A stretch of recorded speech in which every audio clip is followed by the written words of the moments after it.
Hey,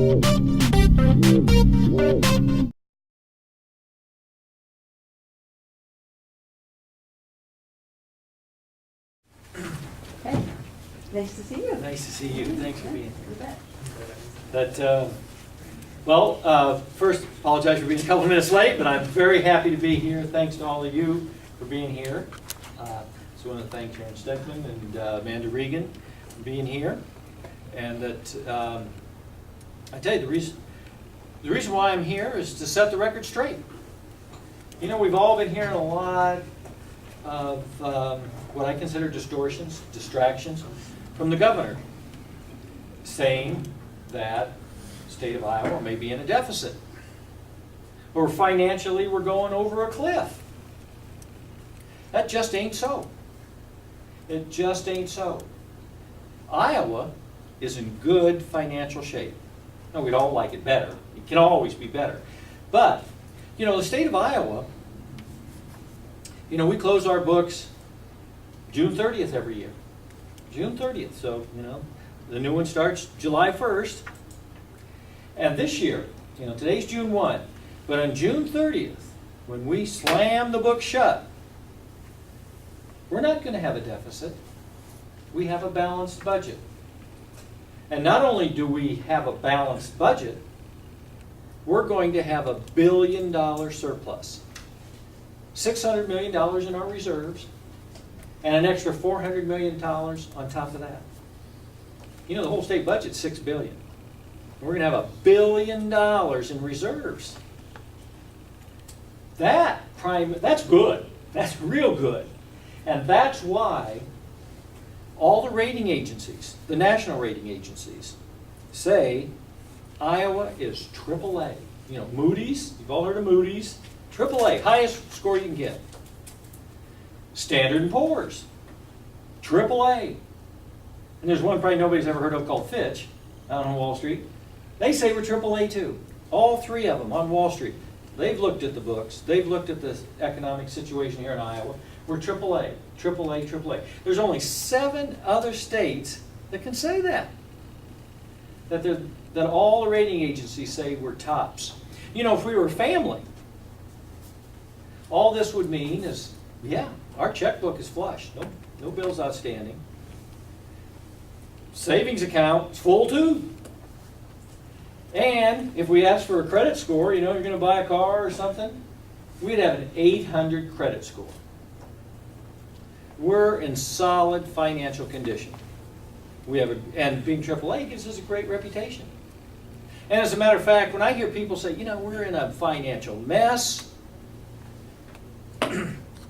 we're in a deficit situation, it's not true, but if we were in that situation, the legislators and the governors would be saying, okay, which tax are we going to raise? Which taxes are going to have to go up? There's no taxes being asked to go up. None at all. We haven't had any tax increases.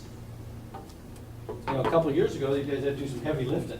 The hard decisions were made when the dark clouds came a couple of years ago. Severe cuts were made. You know, 10% of the state workforce was cut back through a number of ways, attrition and whatnot. Workers all took pay freezes. They did some reorganization of state government.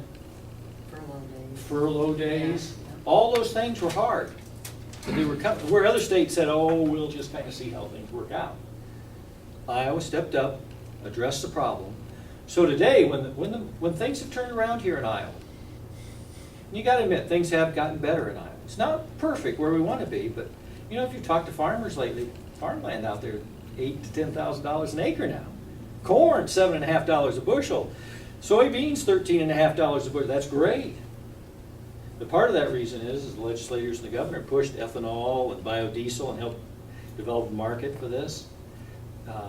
We've developed alternative energy, all those windmills and things like that. That all helped Iowa. And it's paying off today. And that's why I'm just outraged as state treasurer that people are saying, trying to distract folks to say we have a financial mess. We don't. The state finances are in great shape. They're in, if we're not the best state in the country, we're one of the top 3 or 4. And so, what could hurt us, and I'm really upset about it, is that if we don't have a budget for next year. You know, our budget starts July 1st. And people think, well, heck, we got a whole month. You know, what's the rush, you know? I'm just trying to hold back on that spending. Well, stop and think. The state of Iowa is a big deal, big operation. It's just the state. But you know how it affects the rest of the states involved too. Because the state is kind of the engine that affects the state, whether you're a city or a school or a county. And you know, the rating agencies look at this too. If well, Mason City wants to do a bond issue or something, well, you get money from the state. Well, how reliable is the state? Right now, not reliable. There's no budget there. No, how do we know what's coming to Mason City or Cerro Gordo County? And what I really feel bad for is the school districts. You know, if you're the poor old superintendent sitting there, and you've lost 3 or 4 teachers and you want to hire 3 or 4 more just to stay where you're at, well, you don't know how much money you have. And so if there's a real good English teacher that maybe just graduated from UNI you want to hire or something, well, you can't. So if we wait till July or August to get this settled, you know, we're going to lose them to Illinois and Minnesota. Or, you know, those folks have got to scramble to find jobs. But those are ways where we start to crumble. We don't really see it. So it's a lot more. It's a serious issue if we don't have a budget put together for everybody to organize and plan and run these operations, whether it's county, school, state. And it'll affect us, and it'll hurt us. And that's why I'm here with legislators to encourage and ask the governor to come to these meetings with the legislative leaders, roll up his sleeves, and work out a budget. The money's there. The money is there. And, you know, Democrats are suggesting tax cuts too. But, you know, and that's where I want my friends in the legislature to talk about, you know, the things that how important it is for education and what you're trying to fund in education and the other things. So, my message, Governor Branstad, sit down with the legislative leaders and work out this budget. The money's there. It's important to this state at a lot of levels. And I'll let you folks comment on the specifics. Well, I think that we've been working all session long in good faith to present a budget that we can pass, and I think that we did done that.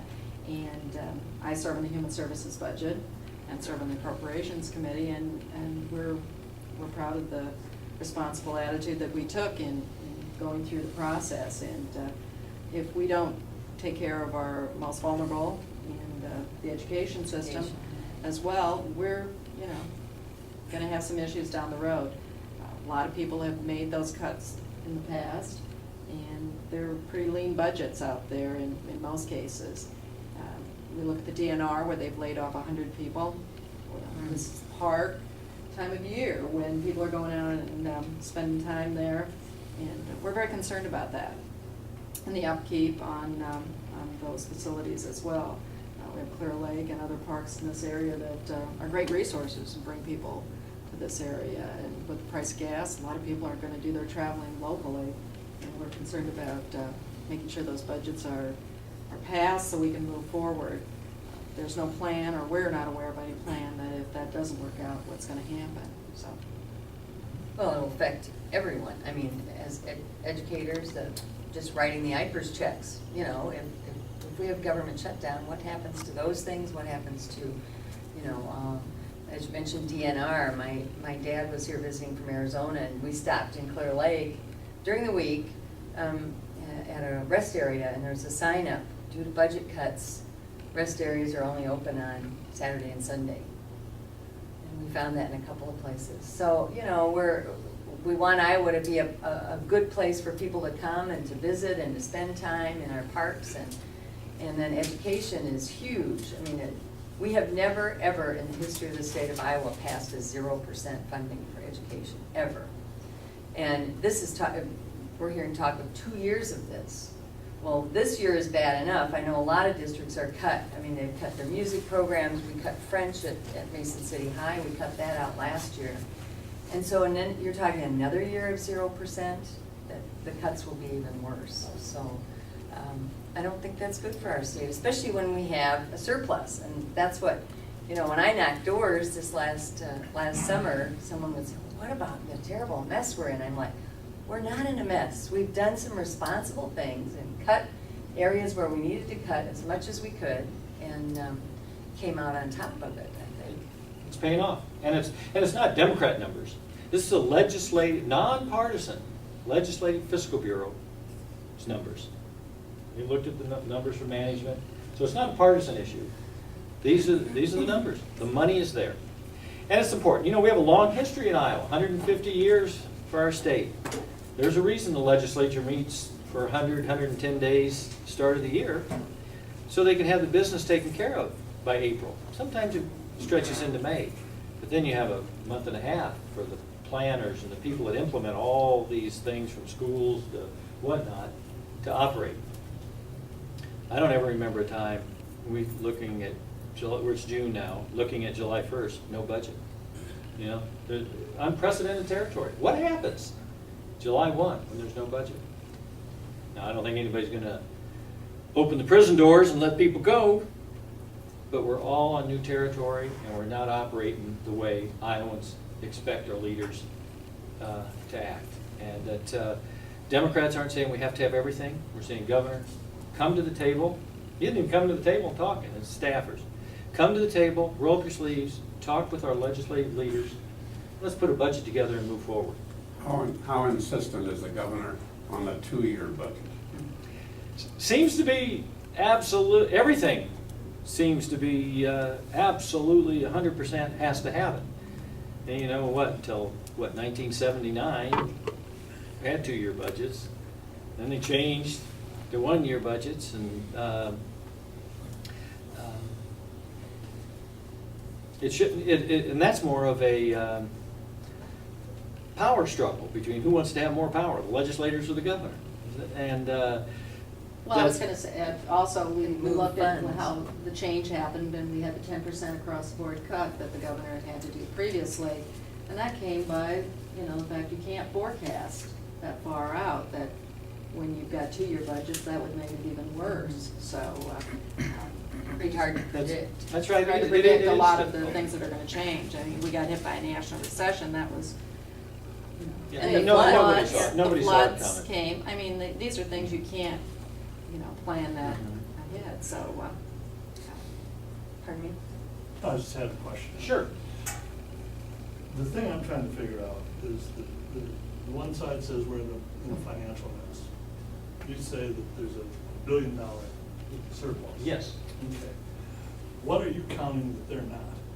I mean, why is there such a disparity when you're both apparently looking at the same set of figures?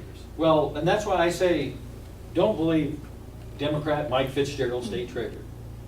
I'm saying, look at nonpartisan legislative fiscal bureau numbers.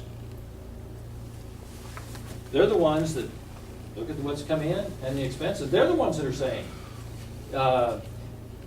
that June 30th, you know, revenues have been rising, that we'll have close to, we might be a little bit short of $1 billion, but we'll have $600 million in these reserves. That's what we're trying to. You know, last year we had to dip into reserves. That's what they're for, in bad times to dip into. We will have $600 million in these reserve accounts, and there'll be almost another $400 million surplus.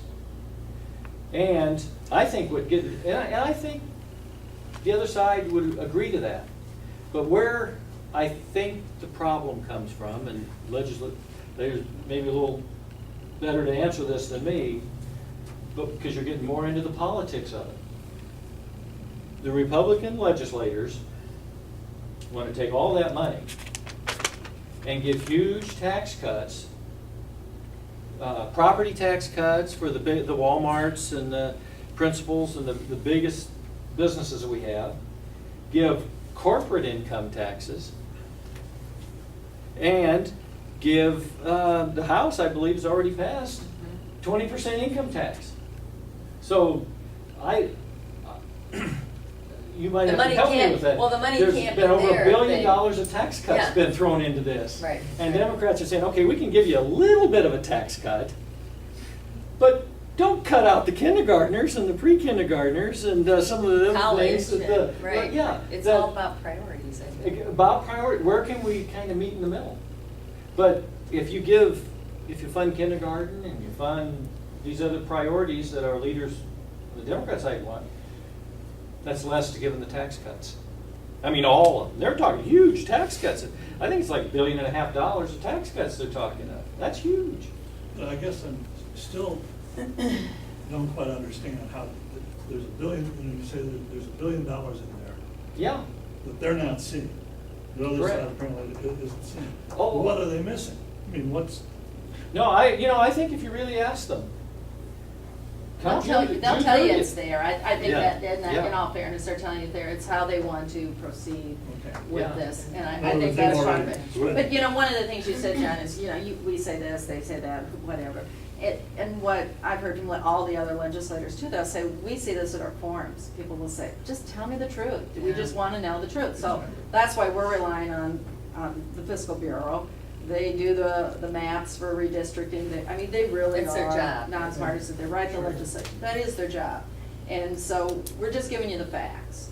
And part of the reason the state treasurer came out is because we've had people say to us, what is the truth? And we just are giving you the facts. And that's the piece of it. It's difficult for people when you hear so much, you get so much and, you know, and I don't doubt that. bombarded from everywhere, I you don't know? doubt that, man, but you No, know. well, I don't blame, no, I Absolutely. think it's what happens moving forward is Right, what they're exactly. saying. But if I went tomorrow and talked to people on the other Sure. side, know what they tell me? They'd say, we're just giving you the facts. Well, And that's why- no. That's why I was looking at this $1 billion and where. Yeah, and that's the Silver Bureau, nonpartisan. If you'd ask them, they'd tell you that, because it's been in all the papers and I stuff. actually And, called one and had him come up and I said, lay it uh, out for me, but, you Yeah. know. And that's why I bring up too, that the rating agencies from Wall Street, you know, if we had deficits, if our finances were in a mess, they wouldn't say, oh, AAA, AAA, AAA. I'll say. I just had a quick question. Thanks for coming, first of all. I was just wondering, where are all these tax cuts from the Republicans and Brand said, is that to try to make Iowa like more competitive economically, to lure more business here then? Is that what he's thinking, like cutting all the property taxes for like the I Walmarts, think it's like a you were saying? philosophical difference. That's the philosophical difference. But do they think that's gonna bring more business to Iowa by cutting all the taxes like that then, or is that what he Yeah, would say? That's exactly then? right.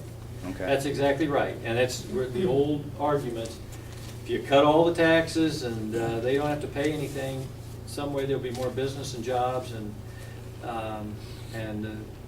more from the Democrats are saying, hey, we gotta maintain the quality of life in Iowa. Our schools have to be maintained and all the other things. that- Right. And we've heard, you our know, leaders for were example, on talking the property tax, we have our own Mhm. proposal, and, you know, admittedly, it's small compared to the other one, but we also want to make sure that it goes to Main Street, and so we're Not looking big at business. each business, Not just so the big ones, okay. everybody gets the same.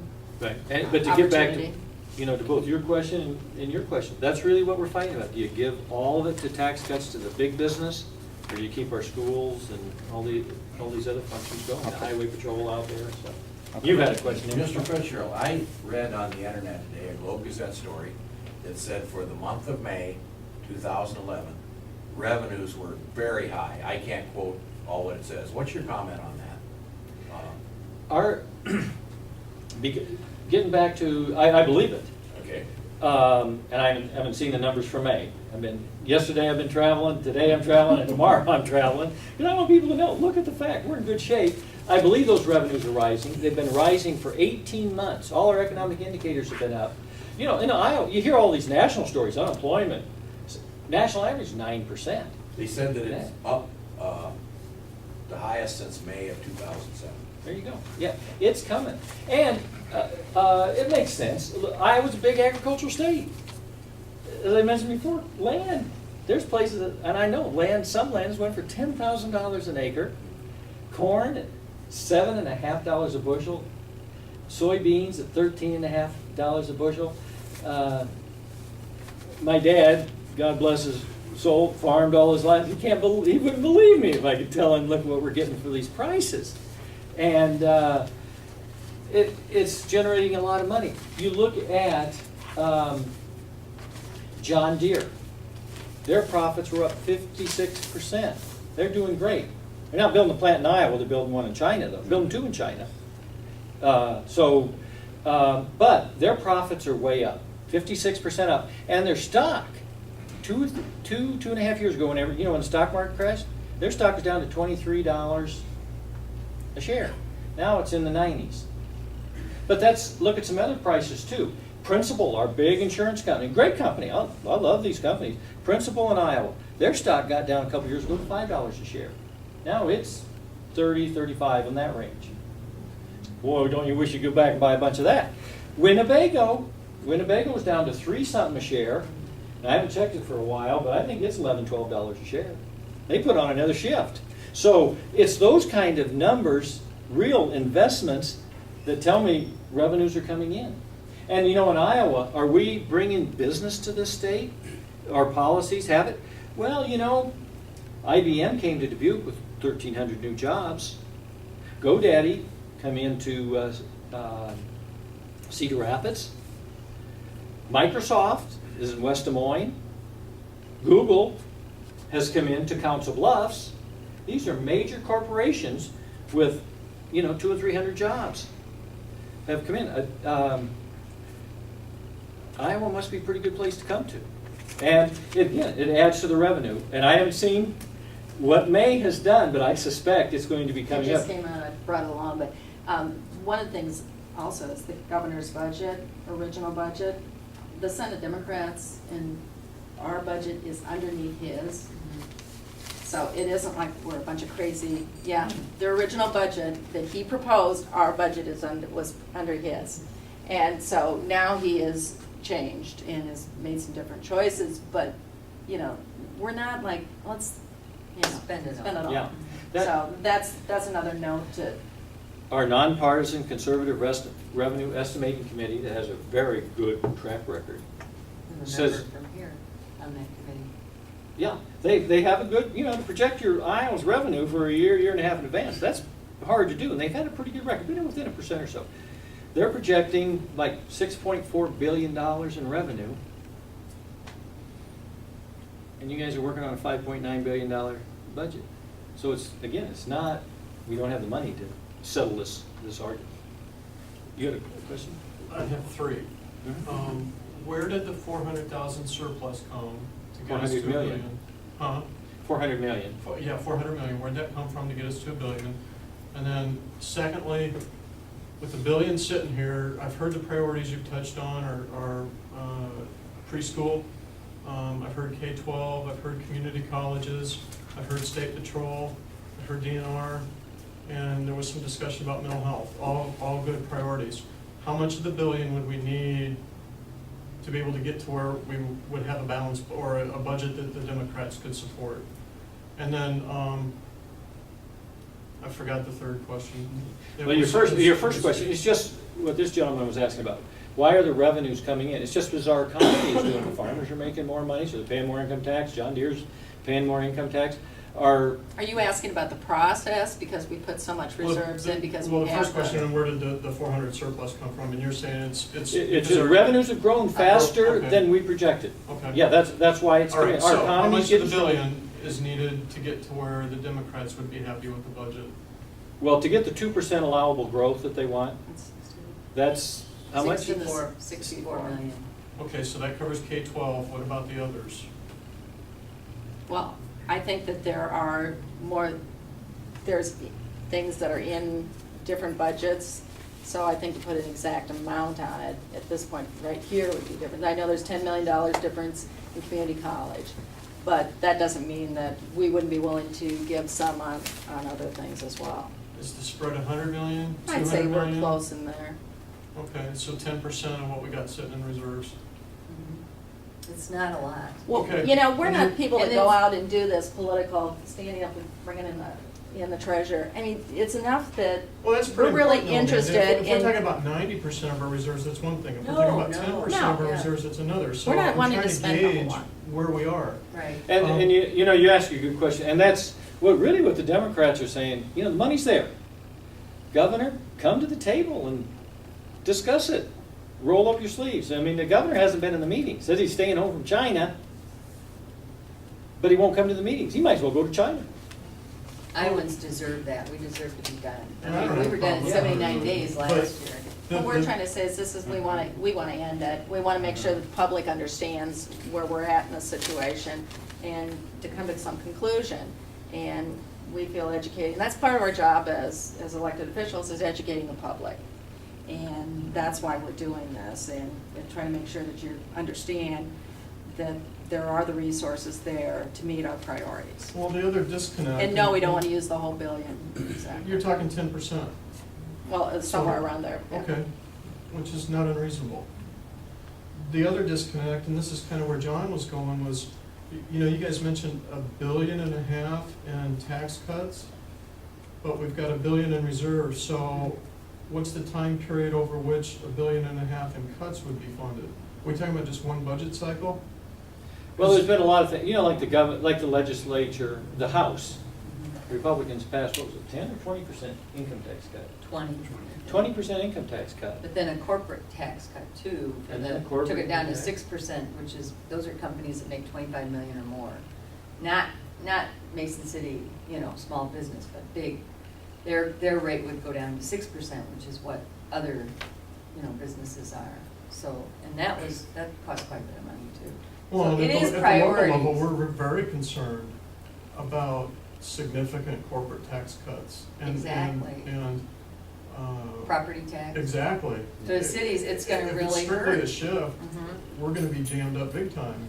The Because you- proposal they have is the largest shift in property tax that, Ever. you know, we've seen.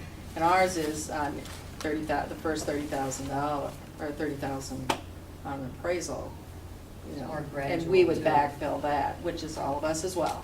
And the last But thing it's a little different than property tax.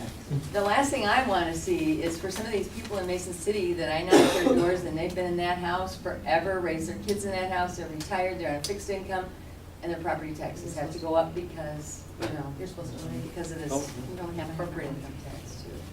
Yes. I want to talk about the corporate property tax reduction. They're trying to get it down from 100%. Yeah, I believe that's it what we're is. talking Yeah, about. right. All right, so where are the guarantees if they lower that the cities and counties will be able to not go in the hole or raise the property taxes to cover for the loss from the corporate side? Does that make sense? In the House bill, they were going to backfill a year with a little bit, and then the next year with a little bit less, and then, But what sort of guarantee? Legislative guarantee or just, we're going to promise you folks and give you an IOU for drives? Because I think this happened once before and the Right. cities didn't get the money that they Yep. were promised. And counties as well. Right.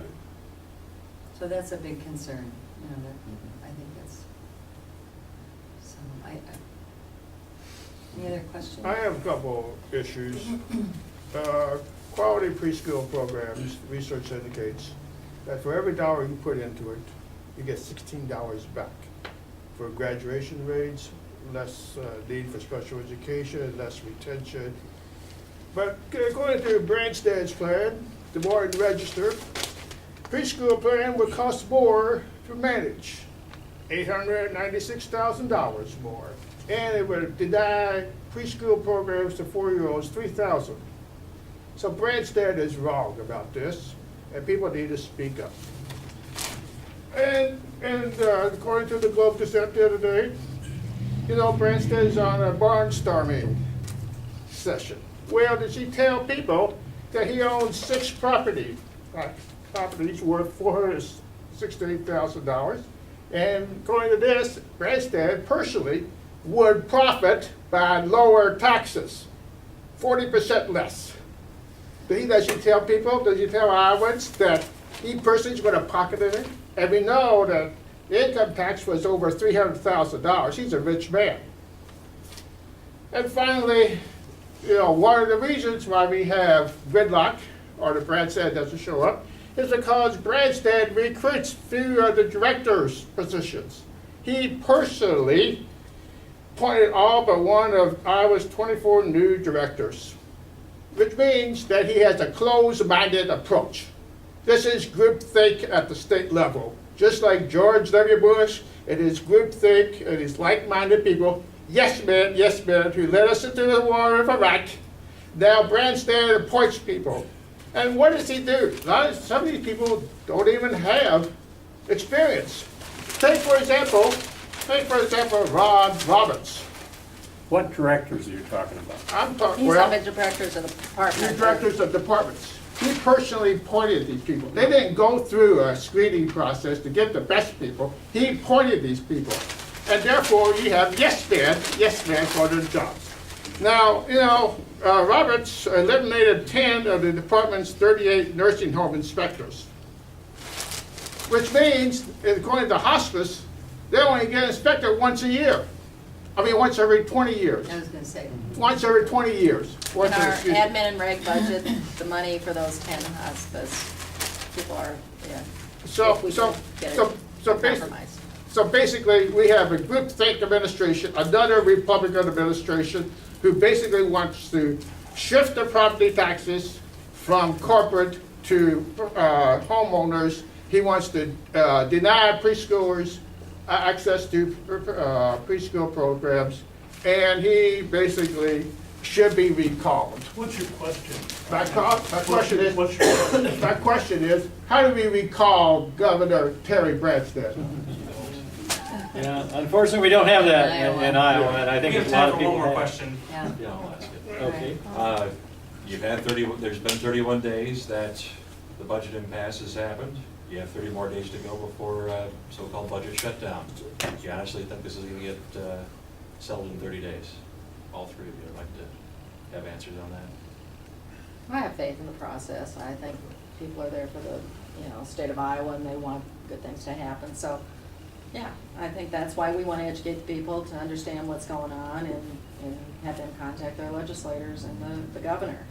Make sure that it does move forward. I think that there's no reason when you don't have a deficit that we would come to an impasse. I think we will come to a settlement before July 1st as well, but Iowans should know, it's not because there's a lack of money. We have a balanced budget, surplus, we have the money to come together on agreement. Just how stubborn does, in my opinion, does the governor want to be? But also, I want people to know it's starting to cost us and hurt us right now every day that goes by, because all these organizations can't plan for the future. We've had layoffs with workforce development, layoffs at DNR, layoffs with your nursing home inspectors. And so I think Iowans, community colleges, schools, Iowans want us to solve this. And I know I'm going back next week, and that's what I want to do. And I just can't imagine that by the end of this month, we can't get that done. Thank you very much. Thanks, everybody. Thank you for all Appreciate it very much. coming.